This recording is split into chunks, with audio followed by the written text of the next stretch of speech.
starting my attack, and I miss, and John hits me,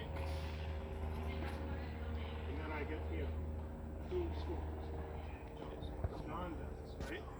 That's because my attack ended when it missed the target, right? He made what we call a defensive measure, right? And his attack gains right of way. Right of way only matters in situations where both fencers touch each other.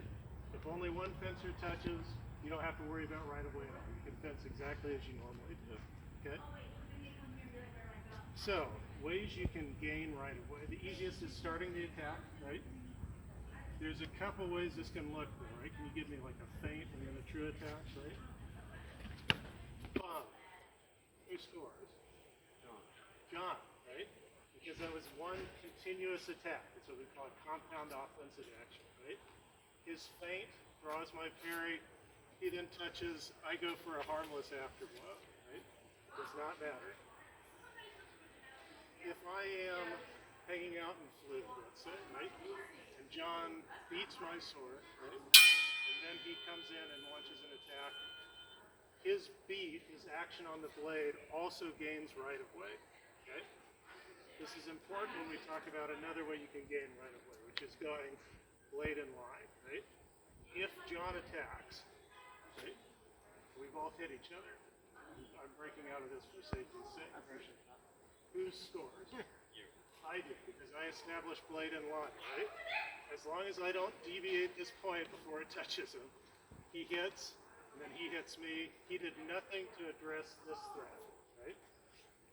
So, how can he gain right away back if I go to blade in line? Yeah, he could beat, he could make a blade seizure, whatever he wants, right? Void? Like if he stepped off the line of the sword, would that count? That is an interesting question, right? So, if I'm blade in line and John sidesteps, right? But I manage to track him and hit him. I'm not going to do that in real time because I don't want to hurt anybody. That's still my thing because I didn't break blade in line. Now, if he does sidestep and I chamber down to flug or something, he hits me and I get hit. That's not his touch because I broke blade in line. Right? If you're judging, it's important to watch this, right? I'm going to have one thin arm. With the montante, I'm going to have a pretty thin arm, right? With a long sword, I'm still going to have some slack in this elbow.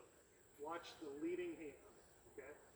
If I bend that elbow, even if it's just a little bit, this is not blade in line, right? That's now his touch. Speaking of what constitutes blade in line, right? We want a point out with the leading arm extended and menacing the torso or the head, okay? So, my arm's extended down at Albert. This is not blade in line, right? Same thing, my arms are extended. This is not blade in line. I'm not menacing John, right? Okay. Got a question? What about Yeah. Good question, right? So, both flug and ox, my leading arm is not extended. So what if you extend it all the way out? In any position, this is blade in line, right? As is this, right? Now, if I start to break the angle, then I do something like this. Okay, no, because it's no longer friendly as torso. Really good question.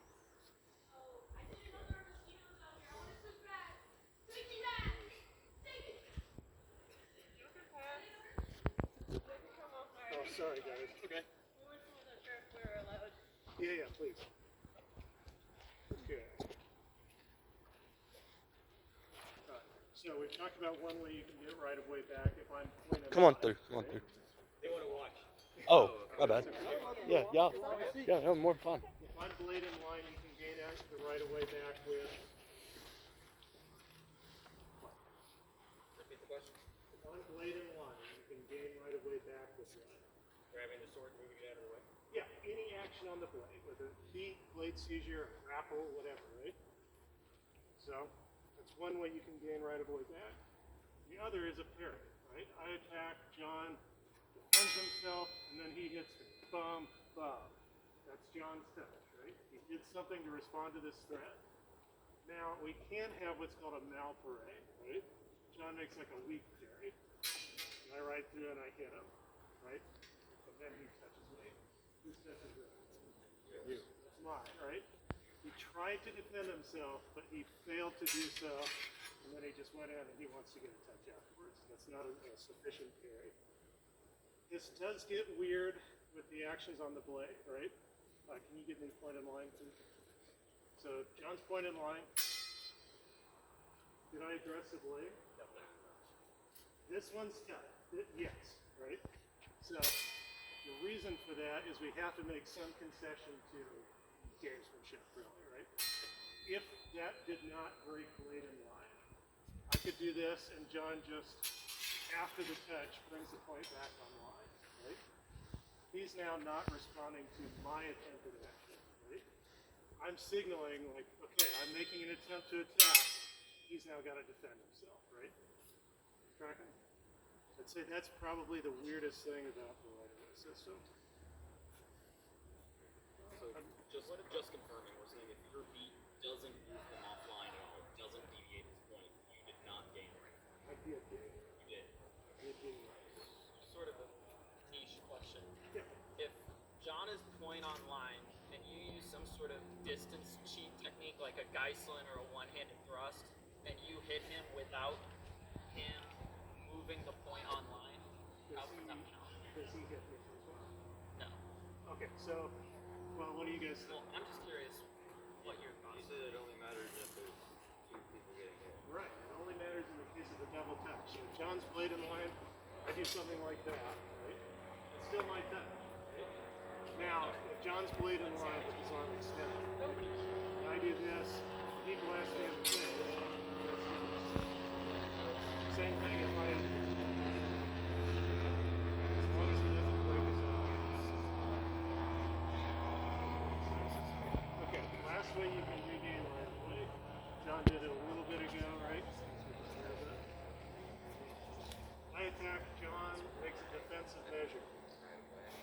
And he hits me in recovery, right? That's a way to regain right of way. We'd say my attack, right? Attack terminates. You attack from Spencer on the right, from his perspective. Right? That's true even if I attack, he makes a void, he hits me, and then I hit him. Right? My attack ended, he properly attacked in recovery. I suicidally continue.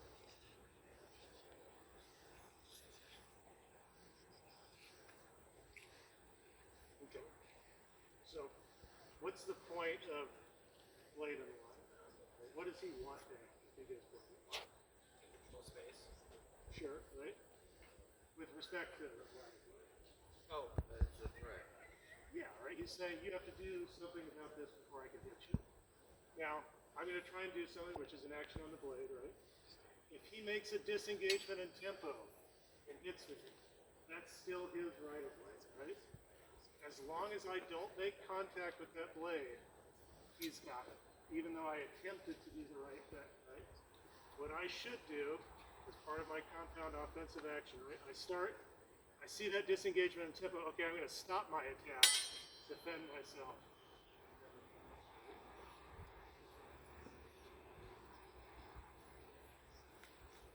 So, we've said that an attack can lose right of way if it terminates, right? It reaches its natural conclusion.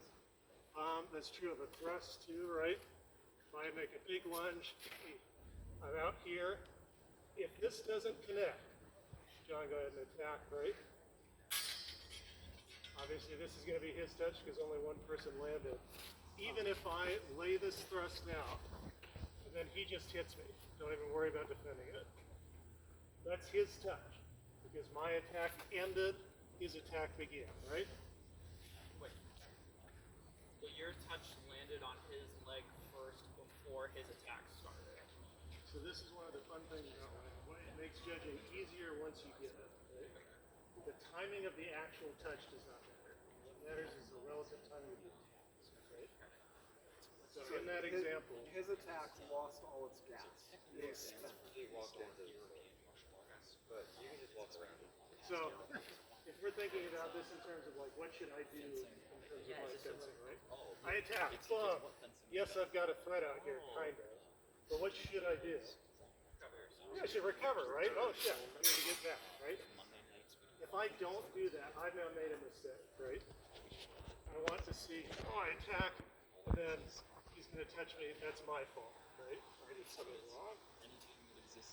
Does that make sense? But if you lunged and you hit him on the leg first, like say your lunge lands and you get hit, then it's your turn. If it's as part of the initial attack, yeah. Oh, hit, and then he attacks here. That's That's your touch. Okay. It's only if my attack ends when his attack ends. So there's no afterblows into this system. Right. So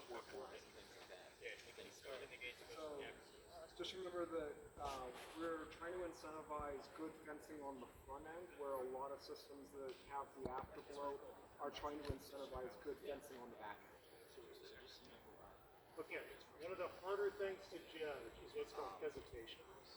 Right? So we said feint, right? And then a true attack, still a continuous attack, right? I still have right of way as long as I don't pause. If I feint, oh, and then I go, right? My attack lost right of way when I hesitated. Because otherwise we could just say like, as long as I do this, I'm continuing to attack, right? It's got to be continuously, progressively extending through those feints, right?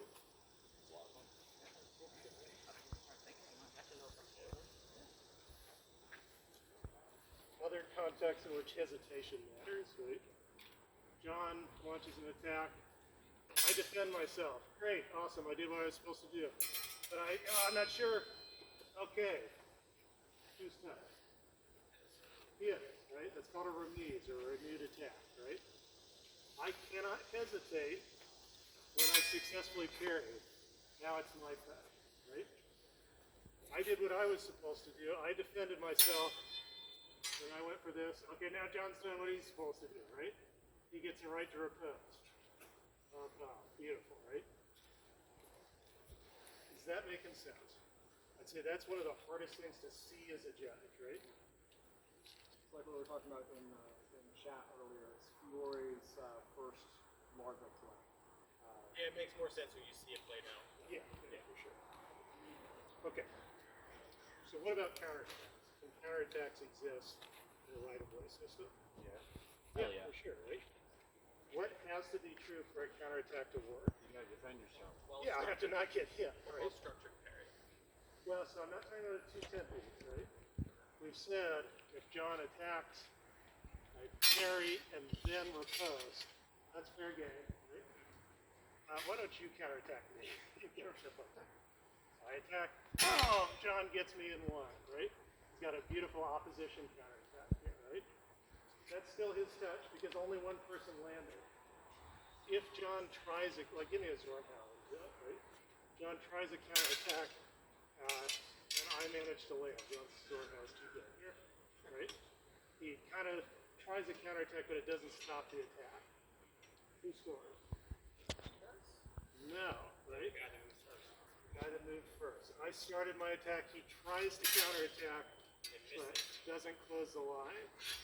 Right? That's my attack. Okay. The same, yeah.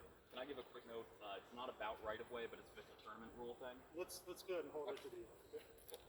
The same is true for avoiding counterattack, right?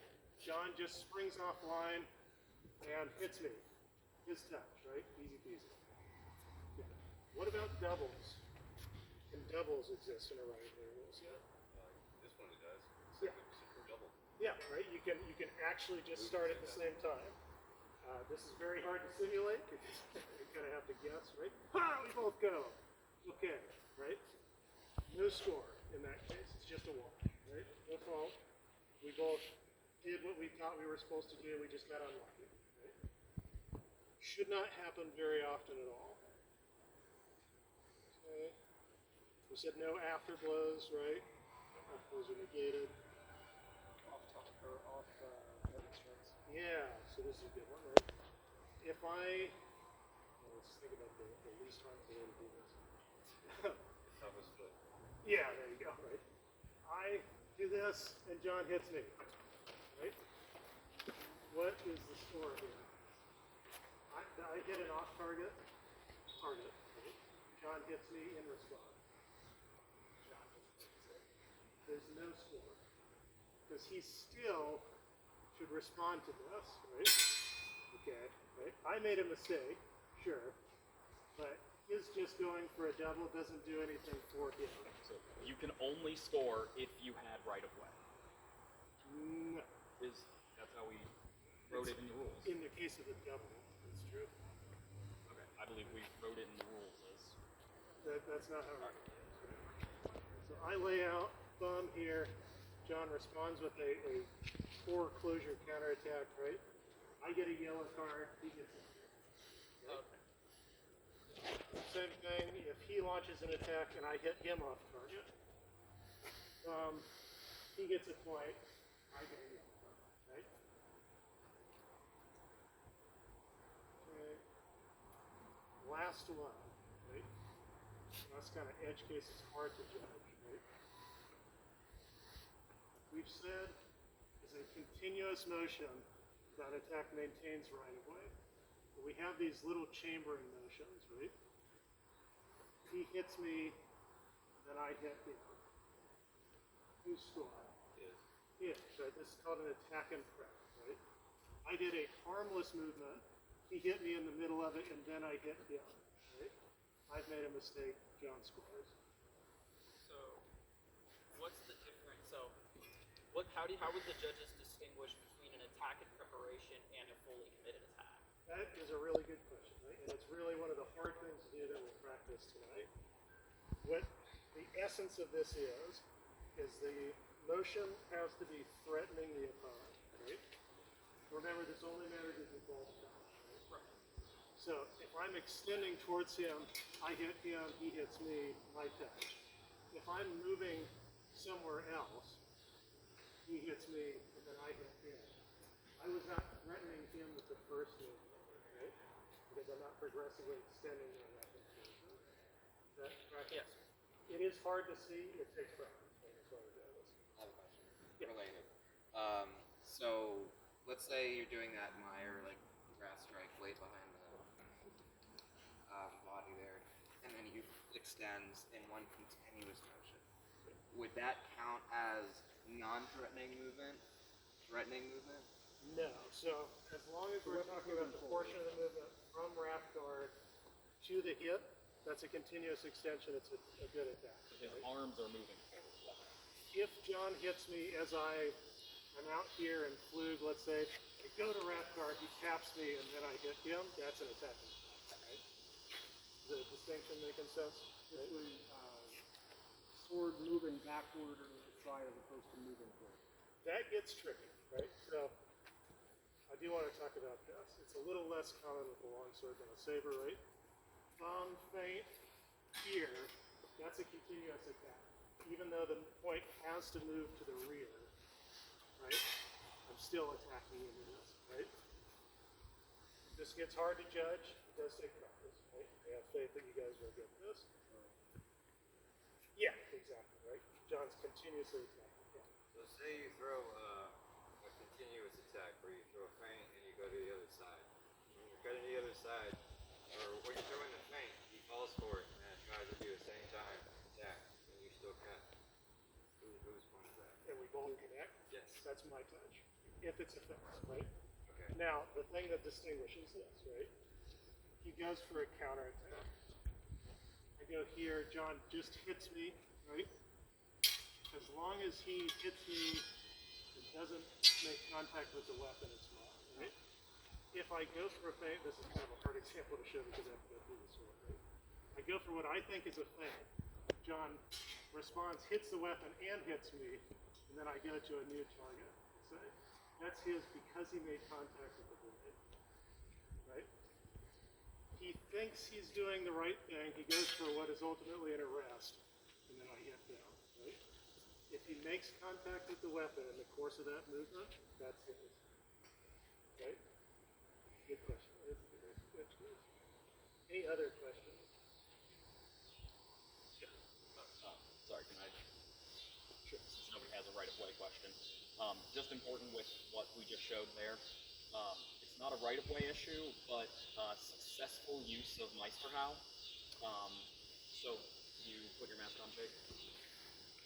If Jake goes for an attack and Just John throw me an overhowl. and John successfully performs. I forget which one that is. Right down. Oh, okay. John successfully performs this fair. That will count as a control point for us.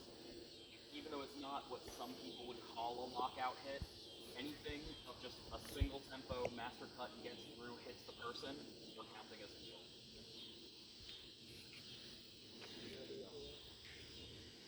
Alright, I think the best thing for it now is to practice it, right? So, we have two people that want to fence. Okay, awesome, let's do it. It's like, man, we don't have two people.